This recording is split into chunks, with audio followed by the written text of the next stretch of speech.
So I wanted to start today by quickly going over the three main methods of or approaches of practice within the Tantric traditions and why it really can help to inform the way that we not only approach our practice on a daily basis, but the way that we approach our lives.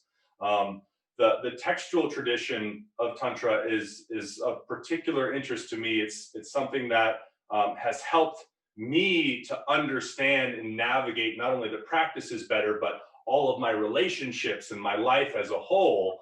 And it's something that I think is very, very valuable and worthwhile getting to understand more for any practitioner. And we essentially have three main methods. There's a fourth method, but that's the method of no method. So you can't really talk about that. It's just saying, hey, sometimes spontaneously people wake up to their true nature and there's nothing they did to get there. It was just anugraha. It was grace. But the other methods, ones that we actually, in essence, do something. The first is called Shambavopaya. And this is simply referencing waking up to the reality that you are one with the entire universe and that you are the entire universe. And there's effort in the sense that like you just kind of look into yourself, you look into this moment, and through that, it just arises. You're like, wow, we're all one, and this is all connected, and this is amazing. This is called pratyabhijna. There's a beautiful text called the Pratyabhijna Hridayam, which dives into this more. It's also the first chapter of the Shiva Sutras that all gets into this, saying, hey, from Chaitanya Atma, from everything is consciousness, this is kind of the way it is. But of course, most people aren't just, looking into reality and being like, wow, we're all one, and that's it, and they're awake for the rest of their lives. Instead, we get these other methods, the other Shaktopaya, for example. And Shaktopaya, it's using the mind where you're getting so focused, so immersed into something that your mind takes you back to the source and you have that experience of everything being connected. It's all one, and oh my gosh, it's so amazing. Now, you fall out of that experience when you stop focusing as you were, but it's still saying that our mind is capable by directing it to something to bring us to awaken in our lives. Now, there are practices. You get texts like the Vijnana Bhairava, Svabodaya Manjari, or Daya Manjari, these texts that are giving us specific things to focus on, to immerse our mind so powerfully into that act that the whole world disappears, all difference disappears, and we're in that state of oneness. You've also got Anavopaya, which is in essence the methods of the body. And the whole point of Anavopaya is to elicit a response of what we could call samadhi, what classical yoga calls samadhi. In the Tantric traditions, they call turiya.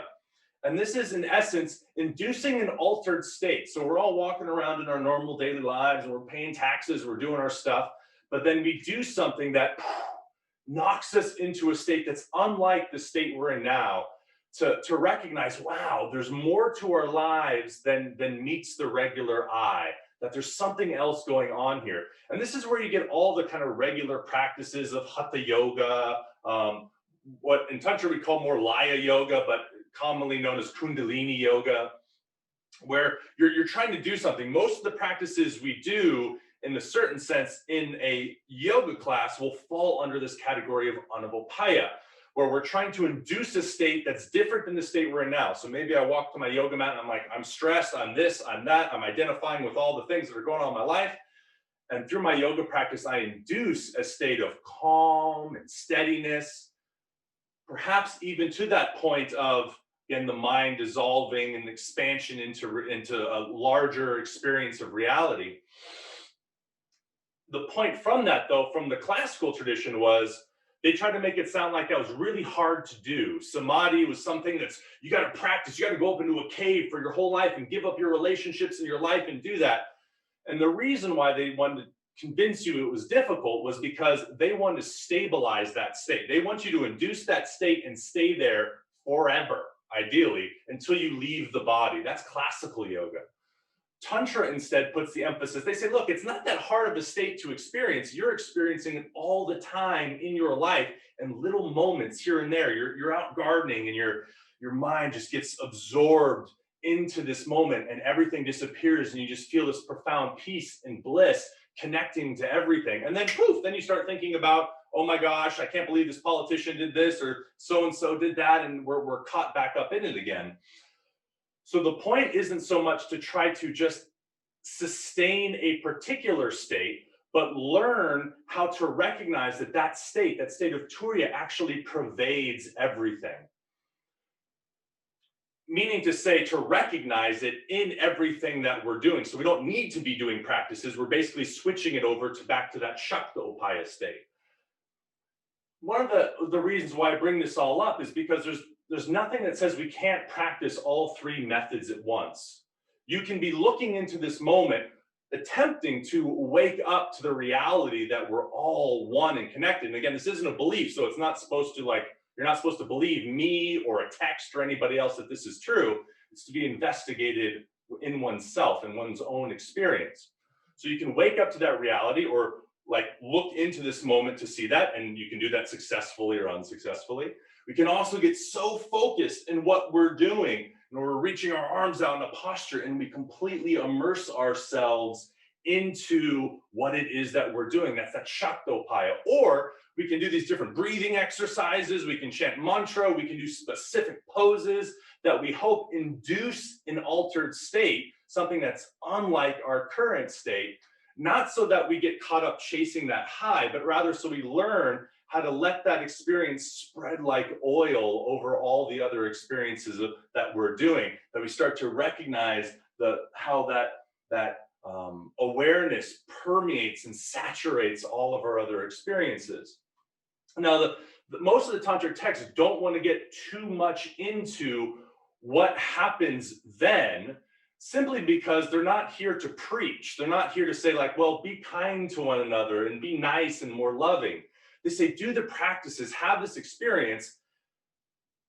And then there are some texts will say, and when you do, this is what happened. But they're not trying to get you to start there by faking it, by trying to be nice to people when you don't feel nice.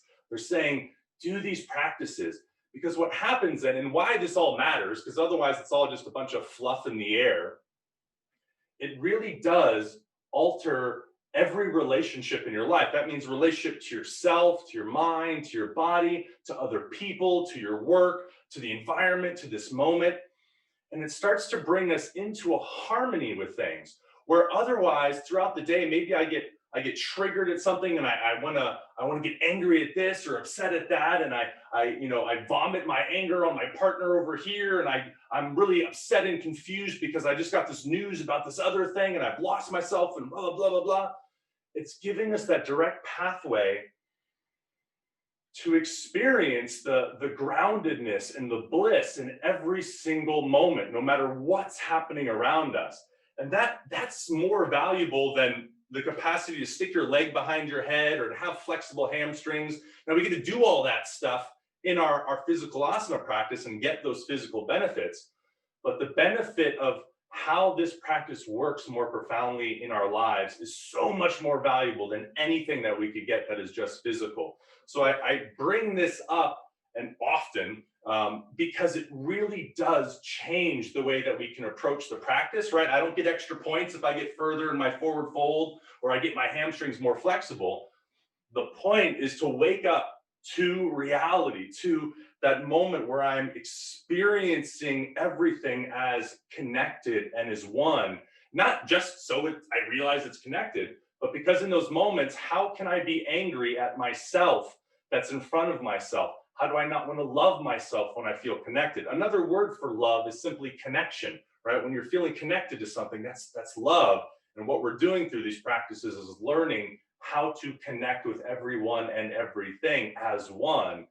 And that is the most profound thing that we could possibly do in our practice and in our lives. And these methods give us the avenue to do that multi-layered, not only as we're here on our yoga mat, but in everything that we do.